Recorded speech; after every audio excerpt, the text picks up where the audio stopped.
위성사진에서 가장 먼저 보이는 변화는 단 하나입니다. 사동항 옆 200m급 돌산이 거의 사라졌다는 점입니다. 예전 사진에서 바다를 향해 튀어나와 있던 가두봉 능선은 이제 공항 부지와 활주로 바닥으로 바뀌고 있습니다. 산을 깎고 그 돌과 흙을 바다로 옮기고 다시 바다 위에 활주로를 세우는 장면이 한눈에 드러난 것입니다. 울릉공항은 단순히 작은 섬에 활주로 하나를 놓는 공사가 아닙니다. 섬의 지형 자체를 바꾸고 동해 한가운데에 새로운 하늘길을 만드는 초대형 해상공항 공사입니다. 이번 위성사진이 충격적으로 보이는 이유는 공항 부지가 처음 상상했던 평면보다 훨씬 크게 드러나기 때문입니다. 평지에 선을 긋고 활주로를 만드는 공항이라면 변화가 이렇게 거칠게 보이지 않습니다. 그러나 울릉대는 1200m 활주로를 곧게 놓을 넓은 평지가 없습니다. 그래서 선택지는 하나였습니다. 산을 깎아 터미널과 배후 부지를 만들고 깎아낸 암석과 토사를 이용해 바다를 메워 활주로를 만드는 방식입니다. 그래서 위성사진에서는 산도 사라지고 바다도 메워지고 해안선까지 달라지는 대규모 변화가 동시에 보입니다. 핵심은 가두봉입니다. 울릉공항 현장의 상징처럼 된 이 산은 공항 건설을 위해 대규모 절취 작업을 받고 있습니다. 높이 약 200m로 알려진 돌산이 계속 낮아지면서 그 자리에 공항시설이 들어설 평탄한 공간이 만들어지고 있습니다. 하루에 투입되는 장비만 약 200대 규모로 전해졌고 하루에 이동되는 토사량도 약 2만 세제곱미터, 무게로는 약 4만 톤 수준으로 알려졌습니다. 이 정도면 단순 토목공사가 아니라 섬의 뼈대를 다시 다듬는 작업이라고 봐야 합니다. 왜 계획보다 2배 커진 것처럼 보일까요? 가장 큰 이유는 공항의 실제 공사 범위가 활주로 한 줄에 그치지 않기 때문입니다. 활주로 1200m만 보면 작은 공항처럼 느껴지지만 실제 현장에는 활주로 바닥 호환, 매립지 터미널 부지, 진입시설 안전구역, 배수시설 작업, 도로까지 한꺼번에 들어갑니다. 특히 바다 위 활주로는 땅 위 활주로보다 훨씬 넓은 기반이 필요합니다. 파도와 수압을 버텨야 하고 태풍과 강풍에도 흔들리지 않아야 하며 항공기가 착륙할 때 받는 충격을 안정적으로 분산해야 합니다. 그래서 위성사진에서는 공항이 계획보다 커진 것처럼 보이는 것입니다. 울릉공항의 공식 활주로 길이는 1200m입니다. 이 활주로에는 80인승급 소형 항공기 운항이 검토되어 왔습니다. 울릉도까지 배로 이동하면 기상에 따라 수시간이 걸리고 풍랑이 심하면 결항도 잦습니다. 그러나 항공편이 열리면 포항이나 김포 같은 내륙 거점에서 울릉도까지 이동 시간이 크게 줄어듭니다.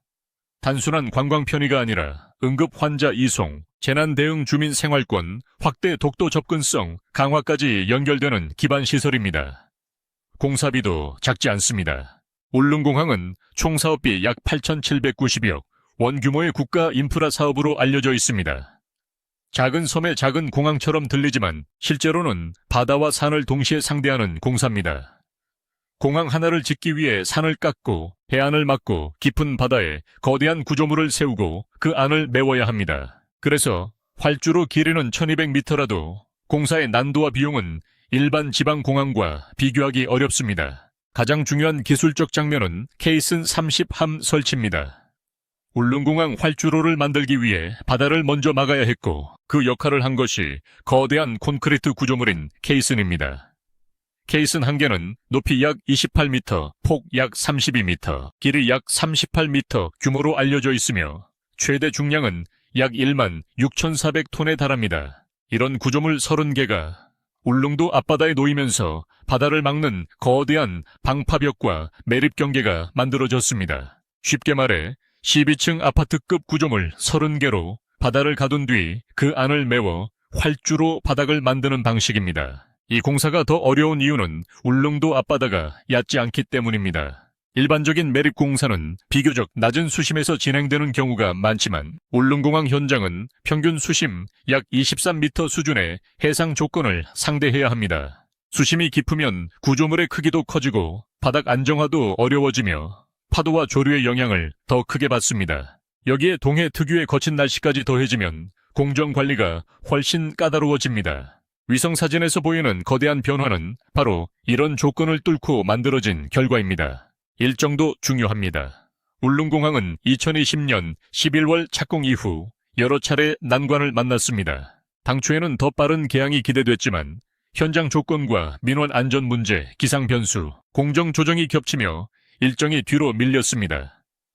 현재 핵심 목표는 2027년 말까지 주요 공사를 마치고 이후 점검과 준비 절차를 거쳐 2028년 상반기 개항을 노리는 흐름으로 정리됩니다. 그래서 제목에 자주 등장하는 2027년 개항 목표라는 표현은 현재 상황에서는 2027년 완공 목표에 더 가깝게 봐야 합니다. 논란의 중심에는 활주로 길이가 있습니다. 주민과 일부 전문가들은 1200m 활주로로 충분한가라는 질문을 던지고 있습니다. 울릉도는 강풍 한계 높은 파도 급변하는 해상 기상 조건을 가진 지역입니다. 이런 곳에 들어서는 공항이라면 활주로를 1500m로 늘려야 더 안전하다는 주장이 나옵니다. 300m 차이는 숫자로 보면 짧아 보이지만 착륙 안정성, 이륙거리, 악천후 대응 항공기 중량 여유에서는 매우 민감한 차이로 받아들여질 수 있습니다. 반대로 정부와 사업 측은 1200m 활주로에서도 계획된 80인승급 항공기 운항이 가능하다는 입장을 유지해 왔습니다. 문제는 1500m로 늘리는 순간 단순히 활주로 끝에 300m를 덧붙이는 수준이 아니라는 점입니다. 바다 방향으로 더 나가야 하고 그만큼 더 깊은 수심과 더 넓은 매립 범위를 감당해야 합니다. 일부에서는 추가 연장 구간이 훨씬 깊은 바다를 상대해야 한다는 우려도 제기됩니다. 그렇게 되면 설계 변경 예산 증가, 공기 연장 안전성, 재검토가 한꺼번에 필요해집니다. 여기서 울릉공항의 진짜 딜레마가 드러납니다. 더 긴 활주로는 분명 심리적 안정감을 줍니다. 그러나 더 긴 활주로를 만들기 위해 공사를 멈추고 설계를 다시 검토하면 개항은 더 늦어질 수 있습니다. 울릉도 주민 입장에서는 하루라도 빨리 하늘길이 열리는 것도 중요하고 한번 열릴 공항이 충분히 안전해야 한다는 요구도 중요합니다. 그래서 울릉공항 논란은 단순히 찬반 싸움이 아니라 시간 돈 안전 기술을 모두 저울질해야 하는 선택의 문제입니다. 위성사진 속 공항 부지가 2배 커진 것처럼 보이는 또 다른 이유는 바다 위 공항 특유의 안전 공간 때문입니다. 활주로 양옆과 끝단에는 항공기가 안전하게 접근하고 이탈할 수 있는 여유 공간이 필요합니다. 여기에 파도를 막는 외곽 구조물, 배수와 치마 관리 시설 장비, 이동로, 향후 터미널 연결 구간까지 들어가면 실제 공사 면적은 눈으로 보는 활주로 길이보다 훨씬 커집니다. 시청자가 위성 사진을 보고 공항이 왜 이렇게 커졌느냐고 놀라는 것은 자연스러운 반응입니다. 울릉공항은 군사적으로도 의미가 큽니다. 이 공항이 군사기지로 지어진다는 뜻은 아닙니다. 그러나 동해 섬 지역에 항공 접근성이 생긴다는 사실 자체가 전략적입니다. 재난이 발생했을 때 인력과 장비를 빠르게 투입할 수 있고 응급 의료 체계가 강화되며 독도와 동해 해양 관리에도 간접적인 도움이 됩니다. 섬이 배편에만 의존할 때와 하늘길까지 가진 때의 차이는 큽니다. 특히 기상 악화로 선박이 묶이는 상황에서 항공망은 주민 생명선이 될 수 있습니다. 관광 효과도 무시할 수 없습니다. 울릉도는 이미 독특한 자연 경관과 독도 접근성으로 유명하지만 교통의 불확실성이 가장 큰 약점이었습니다. 배편은 계절과 날씨의 영향을 크게 받습니다. 항공편이 열리면 여행 계획의 예측 가능성이 높아지고 숙박 음식, 교통, 지역 상권이 함께 바뀔 수 있습니다. 다만 관광객 증가가 곧바로 축복만 되는 것은 아닙니다. 환경 부담, 쓰레기 처리 교통, 혼잡 지역 물가 상승 같은 문제도 함께 준비해야 합니다. 앞으로의 관전 포인트는 3가지입니다. 첫째, 2027년 말 완공 목표를 실제로 지킬 수 있는가입니다. 둘째, 1200m 활주로 안전성 논란을 주민이 납득할 만큼 설명할 수 있는가입니다. 셋째, 개항 이후 항공사가 어떤 기종과 어떤 운항 조건으로 울릉 노선을 운영할 것인가입니다. 공항은 콘크리트만 완성된다고 끝나는 시설이 아닙니다. 실제 항공기가 안정적으로 뜨고 내려야 하고 악천후 때 어떤 기준으로 운항을 중단할지도 분명해야 합니다. 울릉공항의 성공은 공사 완공이 아니라 안정적 운항에서 판가름 납니다. 결국 이번 위성 사진이 보여주는 것은 단순한 공정률이 아닙니다. 200m 돌산이 사라진 장면은 울릉도가 지금까지와 전혀 다른 섬으로 바뀌고 있다는 증거입니다.